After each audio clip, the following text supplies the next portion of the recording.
आज का विषय है ब्रह्म किसे कहते हैं। वेदों में, उपनिषदों में, गीता में, रामायण में, कबीर साहब की बीजक में बहुत से शास्त्र हैं जिसमें ब्रह्म शब्द का प्रयोग किया गया है। तो वह ब्रह्म कौन है जिसको ब्रह्म नाम से शास्त्रों में वर्णन किया गया। हम आप इसी पर विचार करें।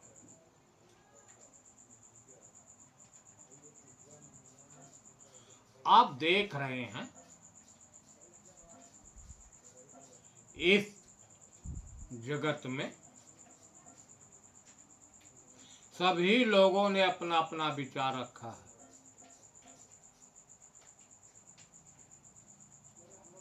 मानस में गोस्वामी जी ने कहा कि जड़ और चेतन के संयोग से यह जगत है, सृष्टि। भगवान कृष्ण ने कहा क्षेत्र और क्षेत्र के संयोग से है। कबीर साहब ने कहा एक नारी और एक पुरुष के संयोग से है। ब्रह्म नाम नहीं है।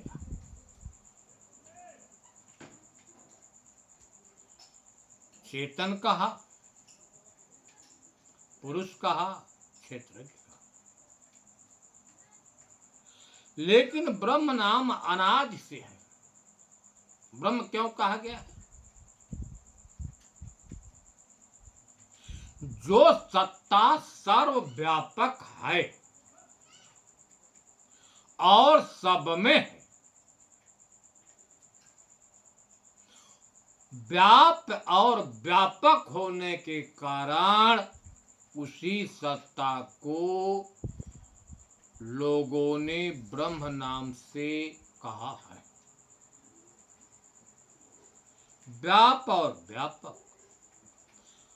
ब्रह्म शब्द का हम विच्छेद करते हैं ब्र और अहम शब्द से होता है।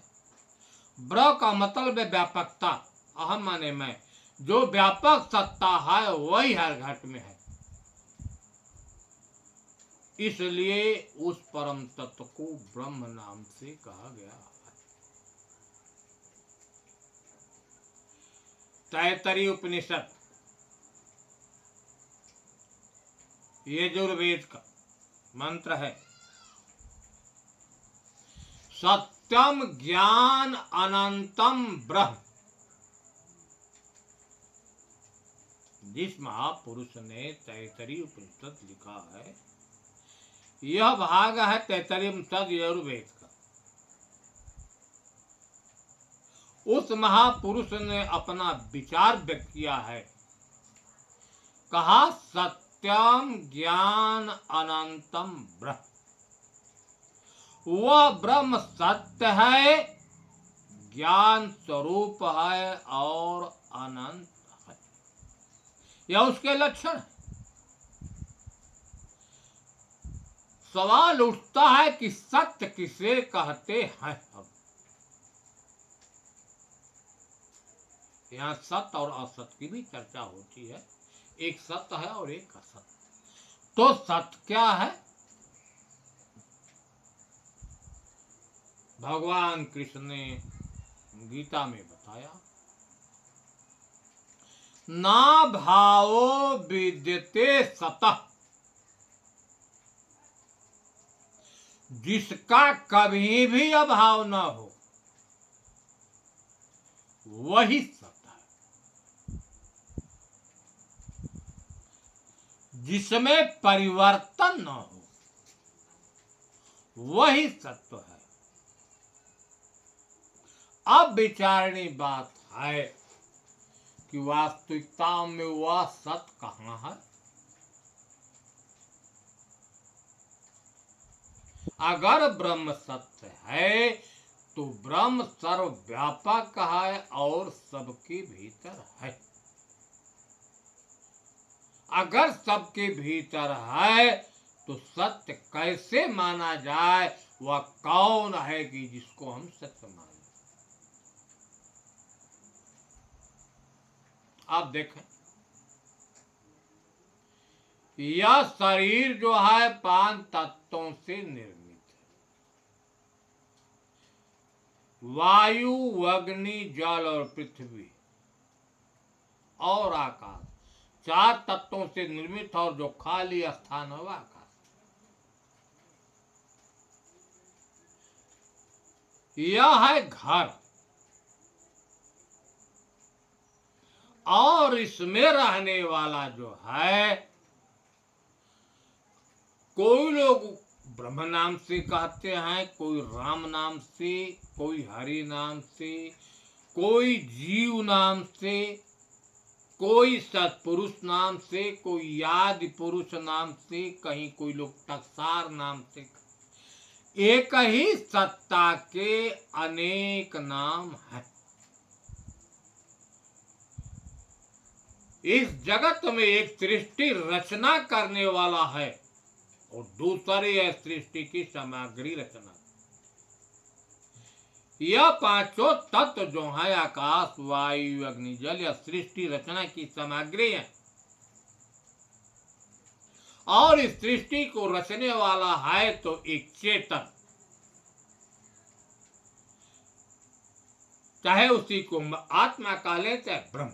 सृष्टि को रचना करने वाले ब्रह्म है। सारे कार्यों को करने वाली उसी की माया शक्ति है। जितने कार्य हैं सृष्टि रचना की, वही माया शक्ति कार्य करती है।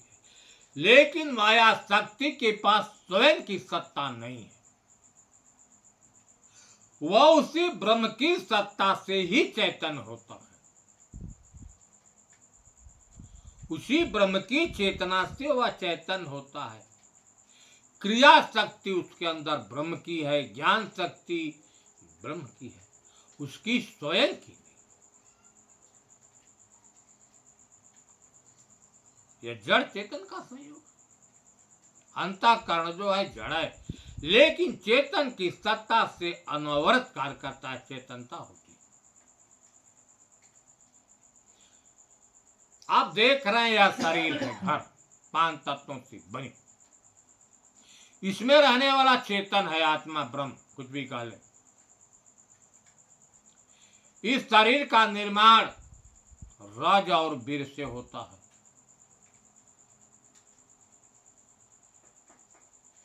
पिता का वीर माता के गर्भाशय में जब जाता है, रस से संयोग होता है, तो शरीर का निर्माण होना शुरू हो जाता है।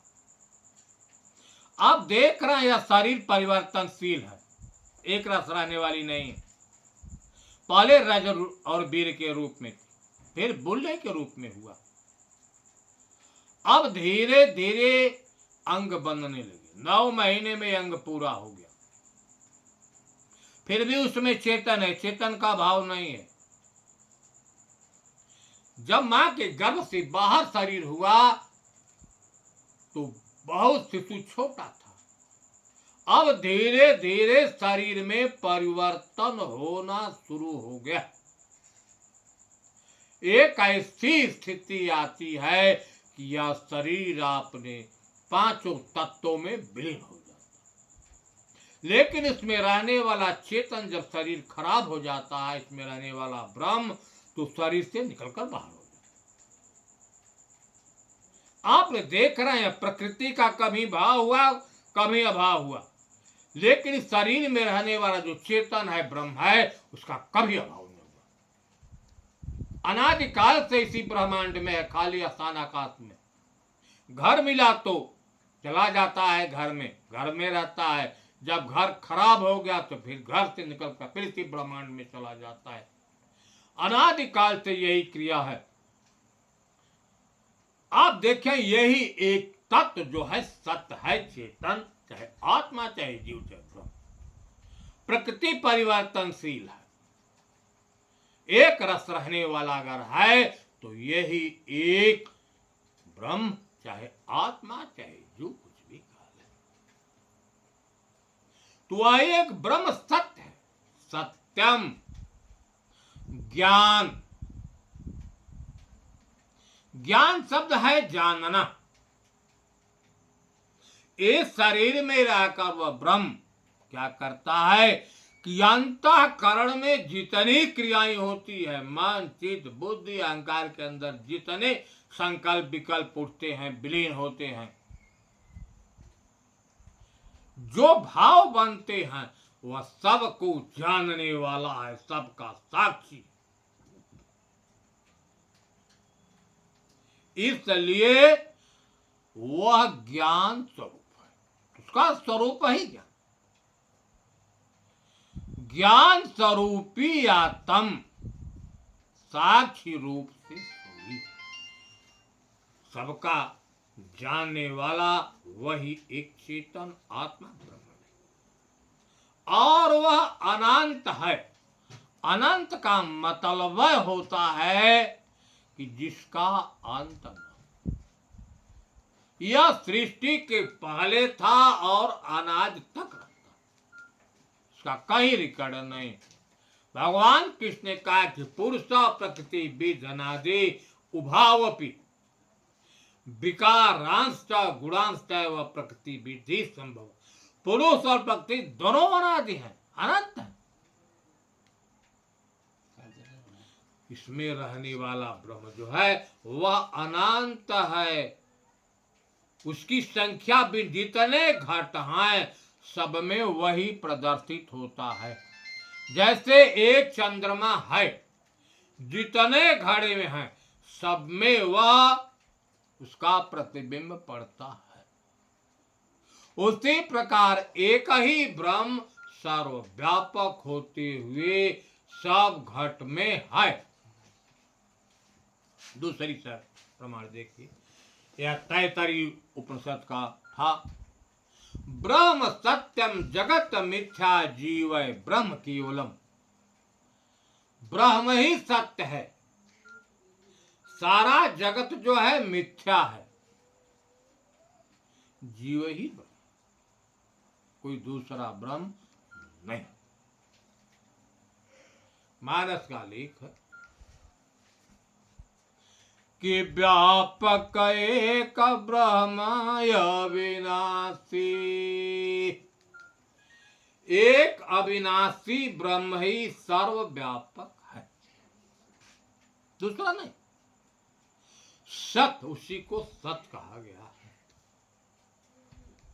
चेतन घन, सबको चेतना देने से चेतन घन, और आनंद की राशि। अस प्रभु हृदय,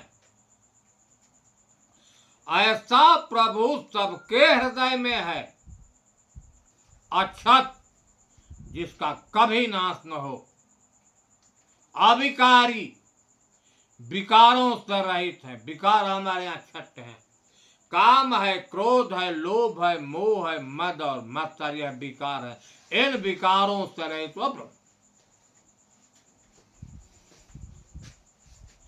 झूठा हूं सत्य जाहि बिनु जाने, अज्ञे में भुजंग बिनु रजू पै। इस जगत में दो चीजें हैं, एक झूठ और एक सच। एक ब्रह्म, एक माया, एक दृष्टा, एक दृश्य, एक परा, एक अपरा, एक क्षेत्र और क्षेत्र। तो क्या झूठ और क्या सत्य, अगर इसका बोध हो जाए तो मनुष्य निर्णय ले सकता है। लेकिन बोध न होने से क्या कारण कैसा होता है, जैसे रास्ते में रस्सी पड़ी है, अंधेरी रात है, रास्ते में रस्सी पड़ी है, उस रस्सी में सर्प का भास होता है कि कहीं सर्प न हो, क्योंकि मनुष्य सर्प को देखा है, वह रस्सी के समान ही होता है। वह भ्रम तब तक रहता है जब वह प्रकाश के जरिए देख लेता है, तो तुरंत भ्रम मिटने में विलंब नहीं।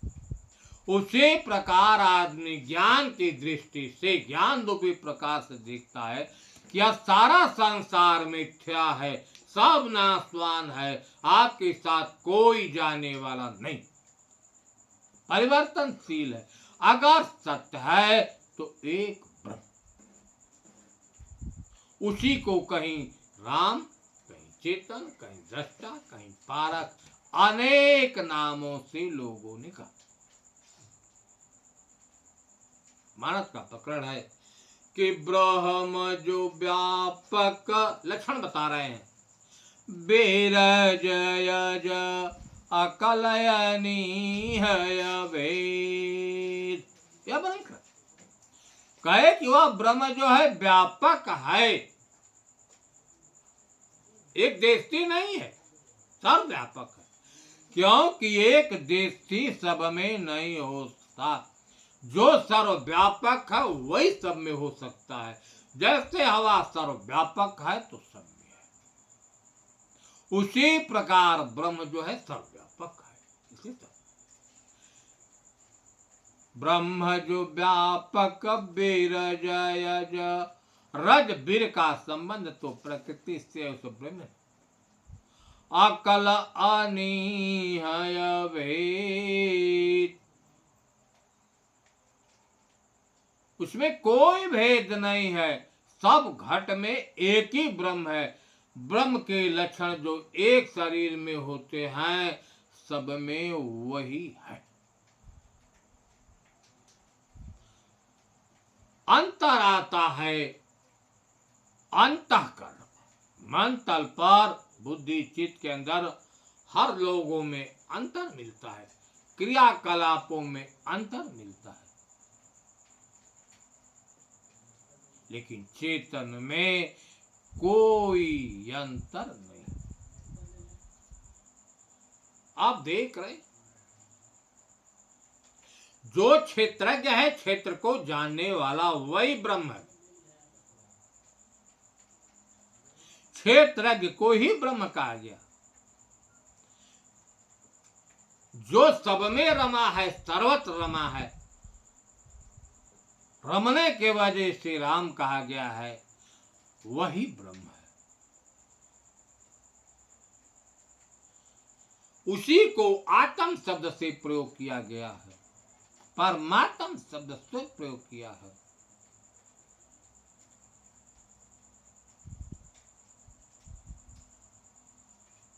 उसी को सबका जनैया, सर्वहु को जाने सो तो सर्वहु से न्यारा रहे, सोई निज रूप गुरु ब्रह्म ही लखाए।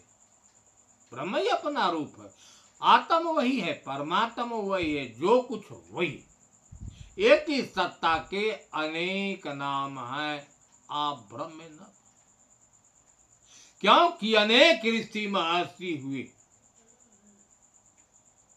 जैसे देखा, पहले गुरुकुल में विद्यालय चलता था,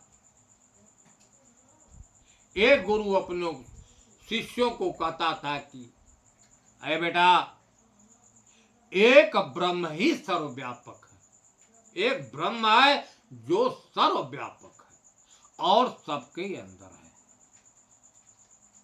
दूसरा गुरु उस शिष्य को कहता है अपने शिष्यों को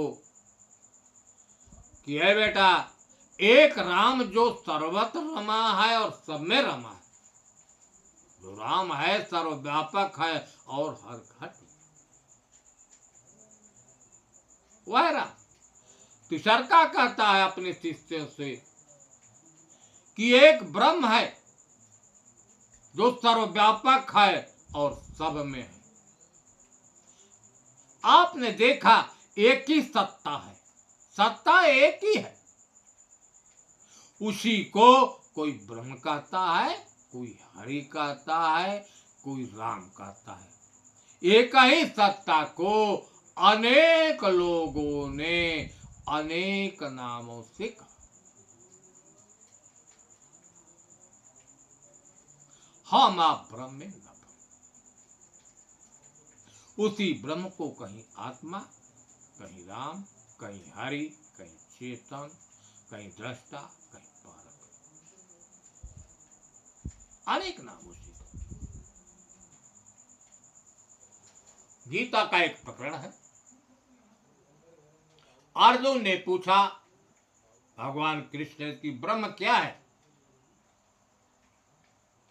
अगर ब्रह्म इस शरीर में है तो उसके लक्षण क्या है, उसका क्या स्वभाव है? तो भगवान ने कृष्ण उनको बताया कि आए अर्जुन,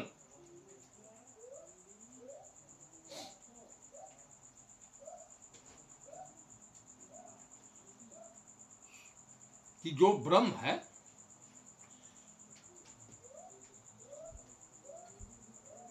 जो है सर्वव्यापक है, जिसका कभी भी नाश न हो,